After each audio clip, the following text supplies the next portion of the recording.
Hey guys, and earlier we got a new trailer for the Switch 2 version of Kirby and the Forgotten Land, which adds to Starcrossed World story, and I'd have to say, this is definitely looking to be the best Switch 2 edition so far, and the perfect example of how a Switch 2 edition should be, because so far we've gotten Breath of the Wild and Tears of the Kingdom, which is just okay, because it's $10 for each of them, and they really only enhance the visuals and performance, and they add the compatibility with the mobile app, which realistically isn't going to be something that a lot of people are going to use. A lot of people just want to be immersed in the game and don't really want to use some separate application. That was kind of the problem with like using an application for voice chat with the Switch 1. So I really don't think that was that interesting of an inclusion. I mean, sure, there are some interesting things with like the Zelda memories and the little GPS functionality and the fact that you could like share things from Tears of the Kingdom. That's cool, but like I said, it's not really going to be something that most people are going to use. And then with Super Mario Party Jamboree, with the Jamboree TV thing that they added, I did have fun with it, but it really wasn't enough. It wasn't what a lot of people, myself included, have wanted, because I think a lot of people were wanting new boards, new characters. We at the very least got new modes in Mario Party with the tag team and frenzy modes, but it really didn't feel like enough. It really felt like mostly the gimmicky stuff with the mouse, camera, and mic. Sure, it was fun, but it didn't really feel like enough, and definitely wasn't really worth $20. But now, with Kirby and the Forgotten Land, we're finally getting something that actually makes a lot of sense and actually seems like it will be worth the price here.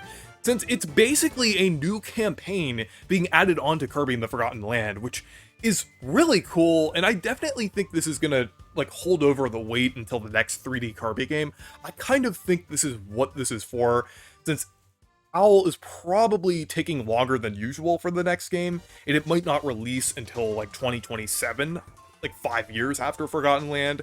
So I think they're just releasing this kind of in the time until the next one. So I think that kind of makes a lot of sense here. And with the mode that we're getting here, Starcrossed World, I think it looks really fun and really interesting. Like, at face value, it does look like, oh, it's just going to be remixed versions of the existing levels in Forgotten Land. But no, it's actually a lot more than that. Like, it kind of starts off in the existing levels, but then it branches off into like a completely new area.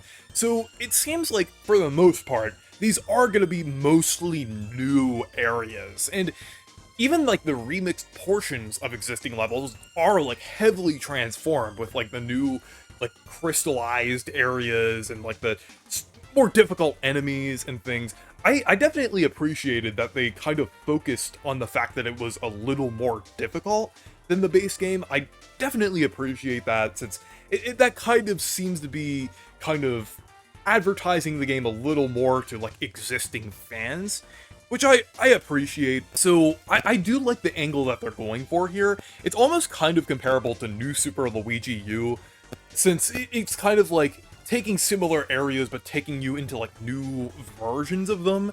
Maybe even like a little more interesting than that, but I do like what they're doing here. And then they're also adding like the new mouthful modes as well, like Spring Mouth, which is kind of comparable to High Jump, and Gear Mouth, which is comparable to Wheel. So I like that they're actually kind of making 3D versions of those copy abilities. I mean, they're not exactly like those copy abilities, but like they're close enough, and they also do new things as well. Like Spring Mouth, you're kind of like moving around, like constantly like springing around. It was actually an idea that Channel Kirby brought up in his ideas for like copy abilities like that he wanted to see, and I kind of appreciate that they're doing like a little bit of a new thing with this. And then Sign Mouth is kind of basically kind of has like little segments, almost like Plessy from Super Mario 3D World. And then there was also like another mouthful mode in the base Forgotten Land that was kind of similar to that as well. It's kind of similar to the Archmouth segments But another thing that I found really interesting about Starcrossed World is the theming, story, and just presentation in general. Since I mentioned earlier that the levels kind of had a new kind of crystallized look to them with these crystals that fall down onto each of the stages, but they're connected to these characters called Starries that are trapped inside of the crystals, and they kind of look like Lumas a little bit. They're blue, and I think they look pretty cute. I like their design. But you basically have to save them. They're like trapped inside of the crystals. So they're kind of basically replacing the Waddle Dees from the base game of Forgotten Land. So I'm really interested to see what they'll do with those characters.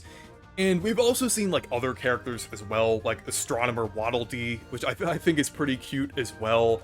So I'm kind of interested in seeing like what the story and lore will be for this. Like, we've also seen like this heart-shaped crystal that almost looked like the Jamba heart from Kirby Star Allies, which I also thought was pretty interesting. So maybe there will be some connection to Kirby Star Allies with Void Termina, since like Void Termina is connected with the Jamba heart and everything. So I know Hal really likes to connect the games together and like add lore, even in like little things, like the Magalore epilogue had like a ton of lore behind the Master Crown and the fact that Magalore is in like Super Kirby Clash and different things. So I think it's really interesting how they tied all of the games together. So I'm really interested in seeing what HAL will do this time, because I know they are probably cooking up something pretty good here. And then finally, I definitely think it's worth mentioning the fact that the visuals and performance are also being boosted as well, and it definitely looks really good with the new things that they're adding in Starcrossed World. And I know this is like the base thing they were going to do anyway, but I definitely appreciate it in Forgotten Land. Forgotten Land already looked good, but it did have some issues with characters running at a low frame rate in the background with their animations, so I'm glad that will be ironed out.